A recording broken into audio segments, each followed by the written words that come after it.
Bonjour, c'est Noël. Vous l'avez deviné avec mon bel arbre, j'espère qu'il vous plaît. Joyeux Noël à vous. Malheureusement, trop souvent aujourd'hui, quand on parle de Noël, le sens profond de cette fête passe un peu à l'arrière-plan. Pas du tout pour les raisons que vous pensez, vous allez voir, j'espère vous surprendre. Et du coup, on vit des fois la fête de manière pas aussi heureuse et joyeuse qu'on le pourrait. Et dans cette vidéo, je vais essayer en vous rappelant, en explorant avec vous le sens de Noël, vous inviter à trouver des moyens de vivre cette fête de manière plus heureuse. Et pour commencer, je crois que c'est important de raconter un conte.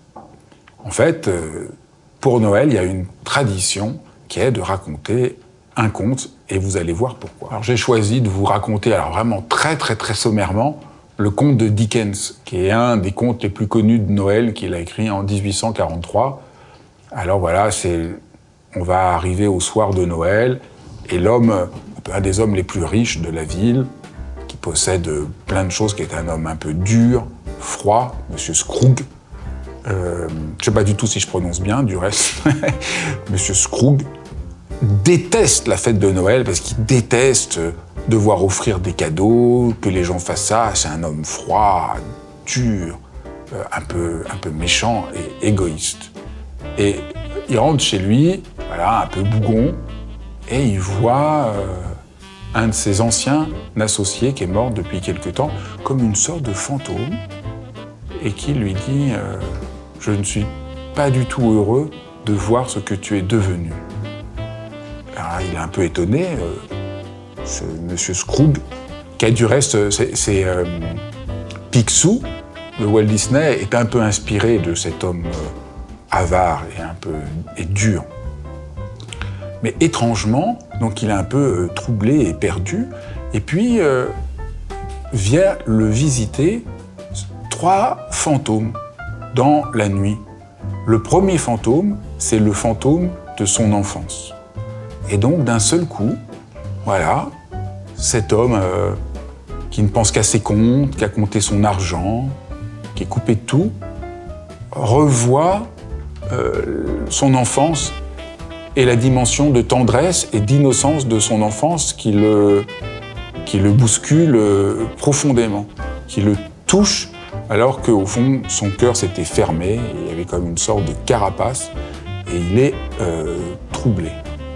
Et puis vient le deuxième fantôme, le deuxième esprit de Noël, et c'est l'esprit du présent. Donc il y a eu l'esprit du passé, et là il y a l'esprit du présent, qui lui montre comment un de ses employés, qui est extrêmement mal payé, n'a rien pour Noël, et que leur fils handicapé, ils n'ont pas les moyens d'en prendre soin. Et donc il est vraiment confronté à la dureté, et il sent cette vision que lui fait voir une sorte d'esprit. Il rentre dans l'émotion de cette famille qui n'a rien et qui ne sait pas quoi faire pour leur enfant malade. Et là aussi, il est touché. Et puis, il y a le troisième esprit du futur. Et là, il assiste à son propre enterrement. Et il n'y a personne qui est là, personne pour le regretter, puisqu'il a le cœur aussi froid, fermé et sec. Et la nuit s'achève, il se réveille, et il est transformé, et il décide de changer de vie, et il décide de devenir plus généreux, plus ouvert aux autres, et de changer complètement sa manière de vivre. Et voilà un conte de Noël. Et pourquoi il faut raconter des contes? Pourquoi il faut raconter ces histoires? Parce qu'il faut apprendre à être à nouveau touché, et que l'esprit de Noël, c'est justement cette forme de bonté, de générosité, de partage et d'innocence. Et ce qui est très beau dans le conte, c'est que pour avoir l'esprit de Noël, il faut se souvenir de ces 3 esprits. L'esprit du passé, qui est l'esprit d'enfance. Noël, c'est la fête des enfants. Mais quand on dit que c'est la fête des enfants, on oublie que c'est la fête de notre propre enfant, de l'enfant en nous. C'est redevenir enfant et essayer de garder quelque chose de sa propre innocence. C'est le moment où il faut revenir à l'innocence qui est en nous. Et ça, c'est important, parce que beaucoup de gens vivent Noël uniquement pris par, à nouveau, des obligations sociales, des obligations familiales. Il faut réussir la fête, il faut être avec un tel, ou des gens se sentent seuls, parce qu'ils ne font rien pour Noël. Mais dans tous les cas, on oublie l'essentiel, qui est l'essentiel, c'est est-ce qu'on revient à l'esprit d'enfance en nous? Est-ce on renoue un lien profond avec cette innocence intrinsèque qui est pleine de joie? Le deuxième, c'est l'esprit du présent, et l'esprit du présent, c'est aussi se tourner vers tous ceux qui, aujourd'hui, peuvent avoir besoin de notre aide. Tous ceux auxquels on peut envoyer un mot, un cadeau, un présent, un coup de fil. Tous ceux auxquels qu'on peut inclure dans notre cœur. Vous voyez, il s'agit là aussi de se relier à nouveau à quelque chose de profond de notre propre cœur. Et le troisième esprit, c'est qu'est-ce que nous voulons faire de notre vie? Qu'est-ce qui est important pour nous? Et c'est peut-être aussi important, à ce moment de Noël, de se dire, mais au fond,